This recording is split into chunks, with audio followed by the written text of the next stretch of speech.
I can't complain. You know what? I couldn't sleep last night just anticipating that I was going to get on this show. So there's a lot of pressure. So nervous. Don't worry about it. Oh, Ted, let me ask you this. We always ask Amon Green this. Amon Green is in Houston. Obviously, we're here at the mothership here in Lincoln, Nebraska. Ted, what's the temperature in Phoenix today? Oh boy, it's cold. You know, I woke up this morning. The wife and I went out for a workout, and I think it was in the high 40s, low 50s. But it's supposed to get up to 80 to go. 80 today. So you know, it's not too bad. You know, I'm watching that a little bit of that Steelers Cleveland game last night, and I tell you what, I had to bring that up. I'm sorry, but. Being out here in Arizona, you lose track of the Midwest and the weather they're dealing with. Yes. Ted, first of all, like I said, we joke and we laugh quite a bit. I was just with Ted about a month and a half ago, and we watched the Steelers game down there. I forgot who we even played, but that's neither here or there. But I love hanging. They was playing the Raiders. The Raiders, that's right. They were playing the Raiders, who Ted used to coach for. So we had some great conversations about the Raiders and the Steelers and just NFL in general. Ted, let me ask you this, man. What are you doing, before we get into the past, what are you doing right now? Let our listeners know what you're doing right now as far as work-wise. Sure. Well, I tell you what, as we all know, and I'm sure you guys have had plenty of conversations about the landscape of college athletics.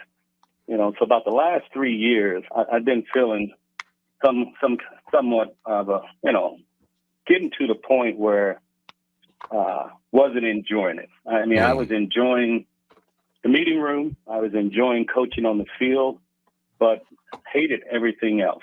And, you know, and my wife and my family, you know, they're very supportive. And they're just like, well, just tell us what it looks like.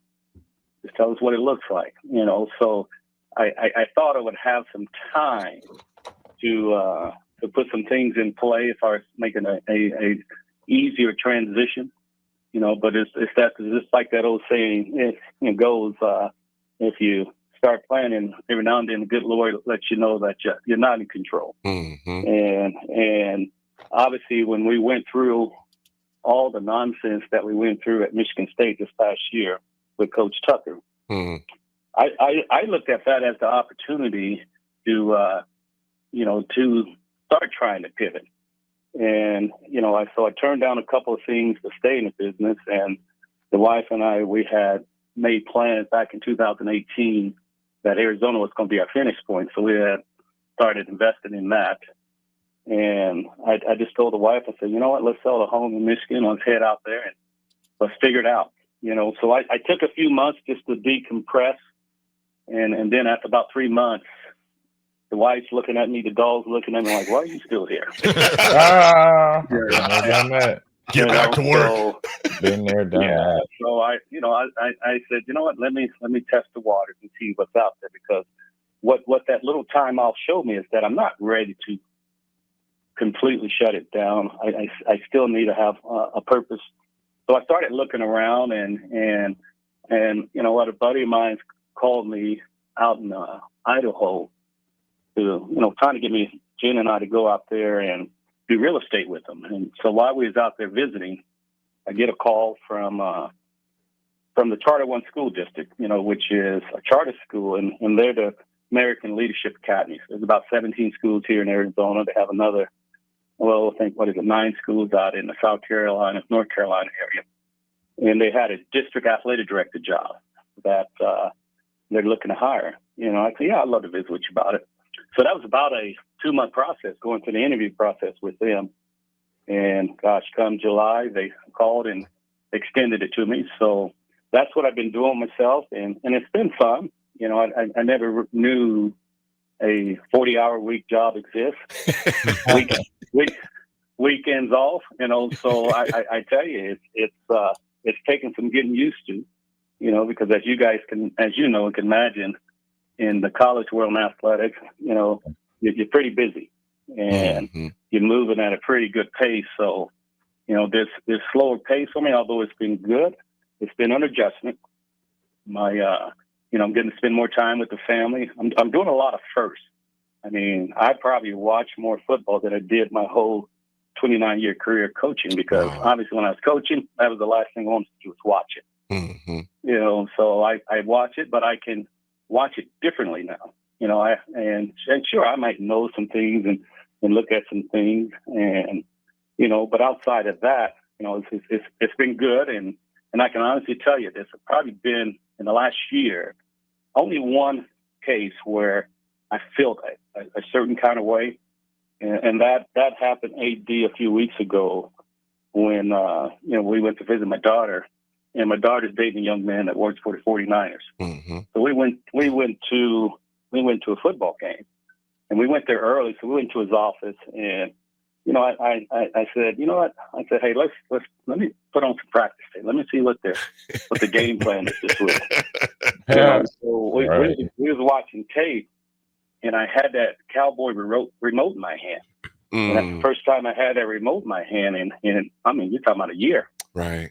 And it kind of hit me a certain way, and I was like, oh, wow, and that's the first time I honestly felt anything, right? And then my wife, she really knew I was losing my mind. We went to visit some friends in Salt Lake City, and I'm actually watching your guys' game against UCLA. And something happened, and I had the TV remote in my hand, and I went to try to rewind it. And my wife looked at me like I lost my mind.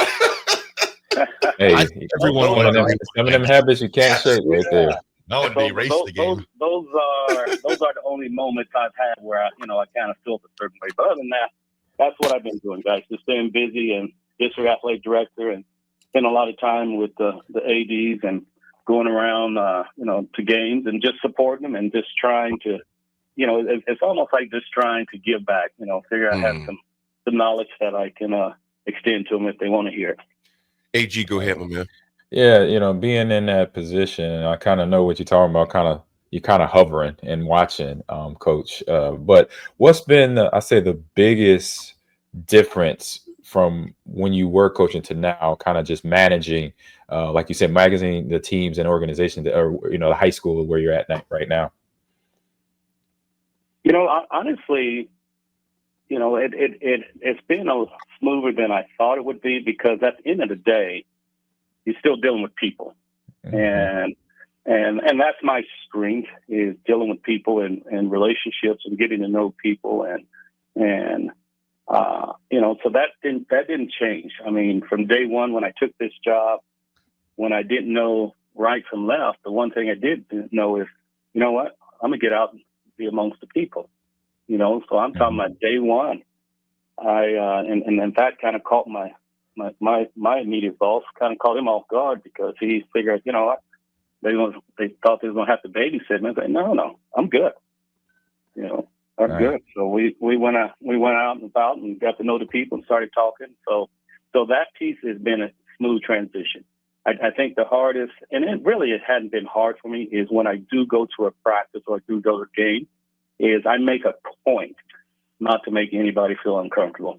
Right. I'm not second guessing anybody or anything like that. Like I said, if someone asks me a question, I'd be more than happy to, offer an opinion. But other than that, I'm just here to help and support. It's been a lot smoother than I thought, and obviously I'll continue to operate with that spirit in mind. Gotcha. And one more question I got thrown here. I know did you coach Niles, Paul, my nephew? Yes, I did. Okay. So I gotta ask, being I helped raise them as well. So how was he in meetings? When you break down film, because in our family, amongst us, we kind of beat up on each other, kind of like AD and his family and all of us. And when we have brothers and cousins and nephews, so he kind of, like I said, he was my nephew. I kind of helped raise him. So how was he when you got on him making corrections in game film practice? Either watching the game film or watching practice film. Sure. Well, let me tell you, I'm not telling you anything you don't know. Right. You're just going to probably, it's probably going to bring a smile to your face. Yeah. First of all, Niles was, one of the most talented young men that I coached at Nebraska. But also, Niles I earn every single dollar dealing with Niles. There you go. and I say that tongue in cheek that it was all worth it, because that's in my opinion, I think that's what's missing in athletics. Nowadays is everything is a transaction. It's not about relationships. Yeah. So it started from day one, as you guys know. Niles was a highly recruited young man.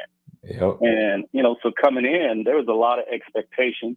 And I think more than anything is the expectation that Niles put on himself. Obviously having you as an uncle and your success and what you was doing, and dealing with pops, and obviously uncles, all around.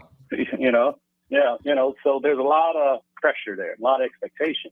So from day one, just getting Niles to, because Niles was the bigger, faster, stronger than everybody, but mentally wasn't ready for the information we was putting on him, and trying to get Niles to understand that, because Niles didn't want to hear anything about redshirting.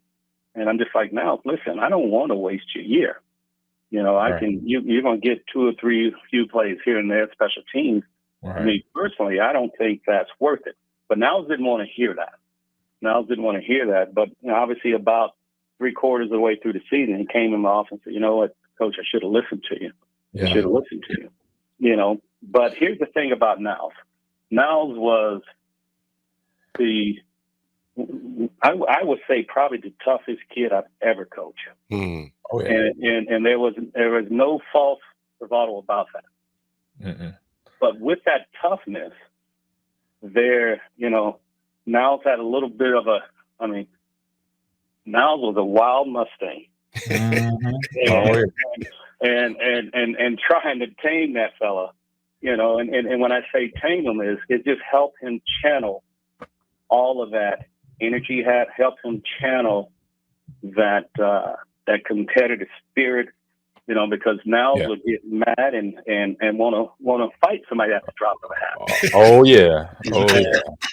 And I'm like, Niles, I'm like, hey, you can't do that, man. Yeah. And I never once cussed at Niles and cussed at any of my players. That just wasn't me. But I was me neither. But when it's time to go, it's time to go, and I'm gonna hold you accountable. Yes. And I don't think Niles was used to being held to that level of accountability, because I called him on everything because I knew I had to. Right. And I used to tell Niles all the time, because you're gonna play, but listen, when your slip is showing, I'm gonna tell you. And I'll pull him on any and everything and call him out on it, and he didn't like that. Yeah. So when we butted heads, it was just that, because I wanted him to do it the right way, correctly, the details. And you talk about the meeting rooms, and just getting now stuff locked in as far as on the details, the small things. Hey, my route 16 yards. Hey, I need to get 16 yards. And, so just hold them to that accountability. And, I'll never forget one time, Niles was upset, and I can tell just his body language, everything, when he's getting ready to, make it back. Blow up. Yeah, say something. Do something. Oh, yeah. And I would beat him to that, literally. Yeah. I had to, get his attention before it goes there, and then once again, he's like, well, Coach, I don't see any other coach doing it. I said, well, hey, listen, I'm not coaching them, I'm coaching you. I said, hey, listen, I'm trying to save your life, because listen, you can't just swing on any and everybody. I said, you get out away from this football field, nobody's going to fight your big old self. I said, somebody's going to pull out a weapon and hurt you. Yeah. And I'll never forget, because I'm sure at that time he didn't appreciate that. He probably resented, but I would like to think later on, as he's older, in fact, now called me a few months ago telling me, Coach, I got my degree. And he's a dad. And he's a dad now. That's right. That's right. and I'll never forget. I'm at the Raiders, and obviously I think Niles. I can't remember if Niles was with Washington or with Jacksonville at that time. But anyhow, they was playing the 49ers. So the family, we came up to the hotel to see him. And Niles pulled me aside, and he said, "Hey, listen, Coach, I just want you to know, I've been working on my temper. I've been working on this, working on that." You know, and that meant the world to me because he's, you know, I'm like, okay, he's listening. Yeah, he does that. Yeah, he has that fiery attitude, fiery. That's kind of all in us as family members. But yeah, at the end, he's definitely tuning in and appreciating what you were showing him and teaching him as a football player on campus in Lincoln for sure. Well, sure, and I'll say this about him: with all of that, it's always, and as you guys know, if your best player is your hardest worker, you got something. And that was him. That was him. I've never had to coach him on effort, any of that. I mean, he loved to practice. He loved to compete. And it was a good problem for me as his coach to have to tell him, you know what, hey, during this period, let's dial it down a little bit. It's not full go. You know? Of course. I mean, I'm getting in fights with the staff at the practice because of Niles taking somebody out, and it wasn't a full time. It wasn't a full speed drill. Right. You know? Yeah, I've had a few of those. You know, I had a few of those. Yeah. Yeah. But listen, I would do it all over again. I would coach Niles, Paul. You know, I mean, over and over and over because it was well worth it. And in my opinion, you know what? That's what coaching is. I mean, like you said, not everybody's going to be, you know, take Nate Swift. Not everybody's as easy to coach as Nate Swift was. You know, but I tell you what, I'll take Niles Paul any day. Any day. Yeah, appreciate you for sharing that, Coach. Appreciate you a lot. Yeah. Chris Raff has got a question for you as well, Coach. All right. Yes, Chris, fire away. All right. Question I got for you is, who are some of the top players that you have coached, and who were some of your heroes when you were growing up? Oh, top players I coached. Gosh. You know what? I've been really lucky.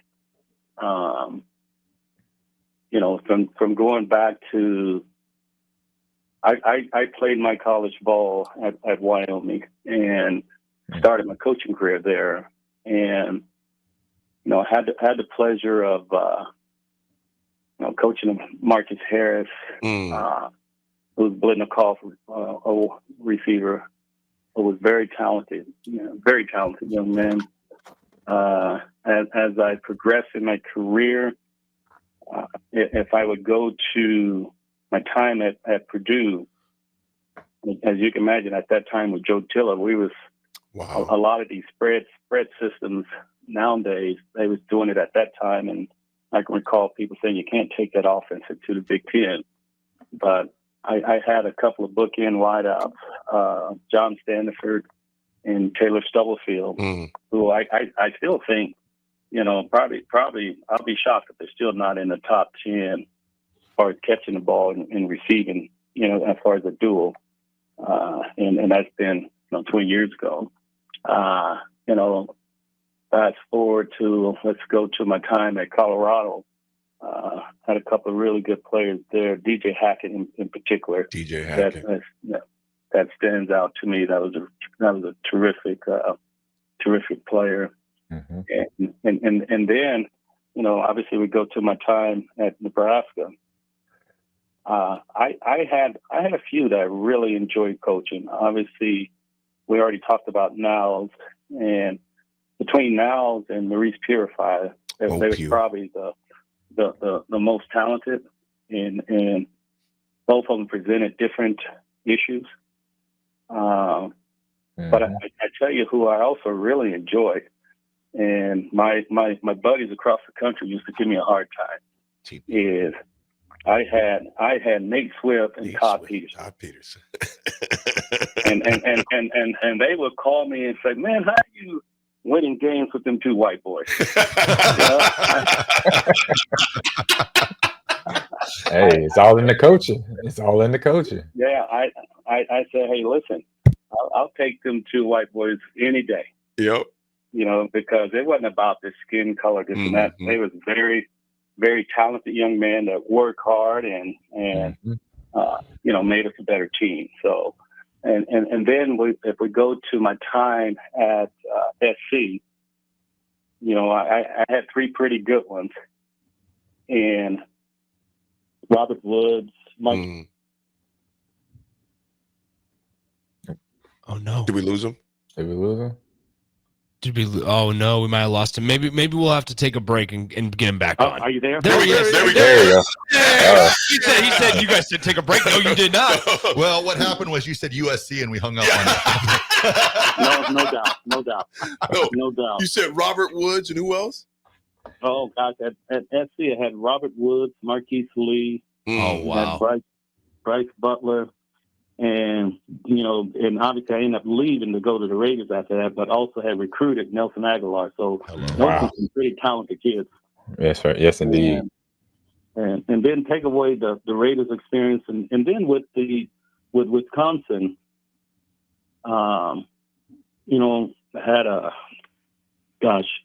trying to think who were the guys. My first year there had Erickson, wideout, that was a pretty good player. And I think Alex is still bouncing around the league a little bit. And then I had the opportunity to really develop and coach Quintet Cephas, who's a kid that is currently with the Rams as we speak, who's a very talented kid. And obviously my time at Michigan State,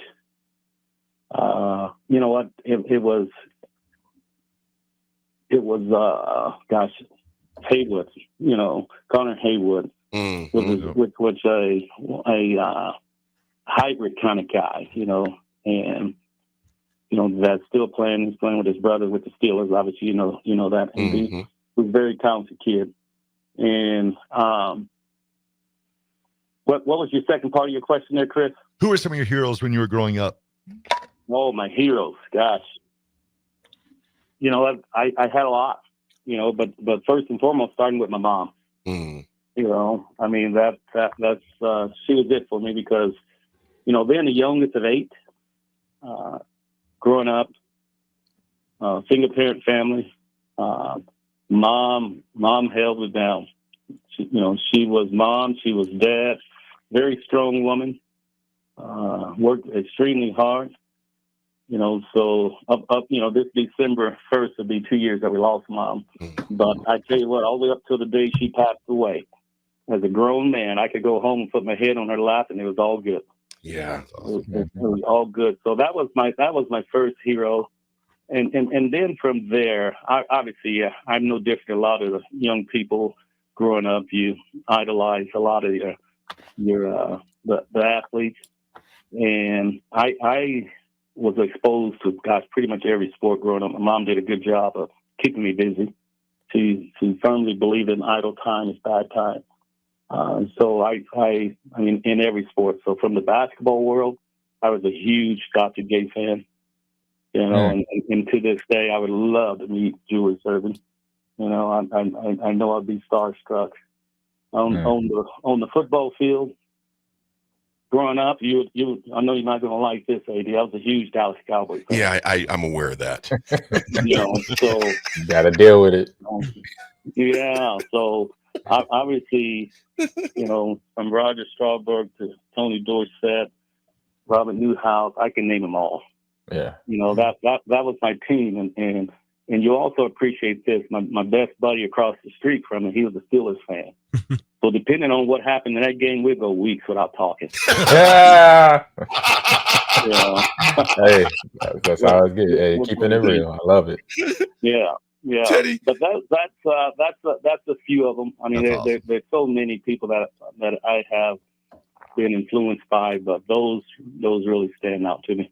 Ted, we got another question. Nick Sanders got one for you before we go to break. Coach, you said something a couple of minutes ago when you were talking about Niles, actually, about how you needed to hold him accountable a certain way because you knew about him. Kind of a two-parter.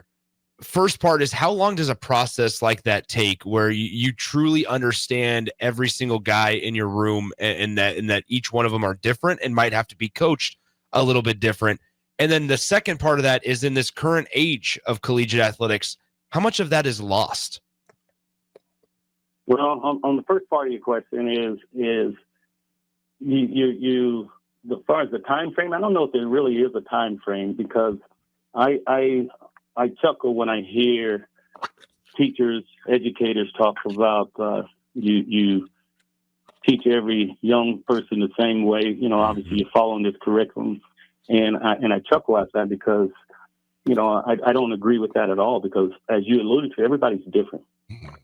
So that's where the relationship comes in, and the time comes in, because hey, you spend more time. I was spending more time with these young people than I was my own family. Right.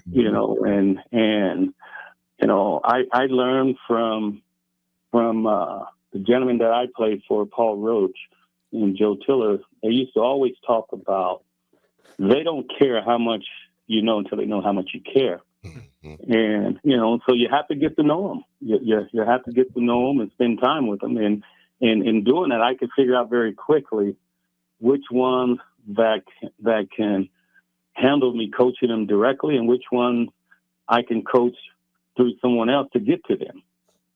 So in order to figure that out, you have to get to know them. You have to spend time. And when you talk about today's time, I don't think that exists. And I say it, one is because look how large these staffs are. Right. I think these staffs are out of control. We had so many people at Michigan State, I didn't even know them all.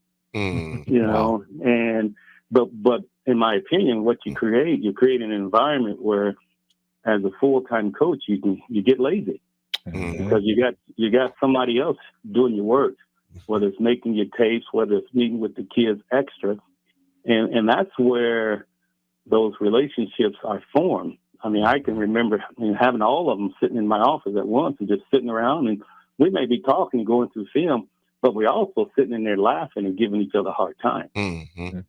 And you have less of that. So I think that's been lost. And I don't think it's as important. And I wouldn't say all coaches are like that, but I guarantee you the gray heads like myself still value that, whereas some of this younger generation probably don't. And so that's just my opinion. Ted, I got one last question for you before the break. One last question. I know that Jason Phillips, a longtime friend of yours, friend you introduced me him at your Ted Gilmore camps years ago. Coach with Dion at Jackson State. He's the receivers coach now at Colorado. You both have that experience with Dana Holgerson, who is our current OC here at Nebraska. Ted, put yourself in those shoes. How tough of a move would that be to come in with 4 games left, evaluate the receivers you have there, evaluate the entire offense, and come in? And really, Ted, I mean, Nebraska needs this win tomorrow. Segue into tomorrow's game. Nebraska needs this win tomorrow. To lose tomorrow, it's going to be awfully tough. It's going to be awfully tough if you lose that game. How critical is it to win that game tomorrow? First of all, how tough would it be to come in and evaluate an offense in 2 weeks? Well, I think it's extremely tough. Personally, I don't. I hate to see things like that happen to any coach. Obviously, I don't know all of the details, the circumstances surrounding it, but personally, I struggle with that decision. Because I think as you guys all know, as a head coach, whether it's offense, whether it's defensive or special teams, those respective coaches on those units aren't doing anything you don't know about as a head coach. And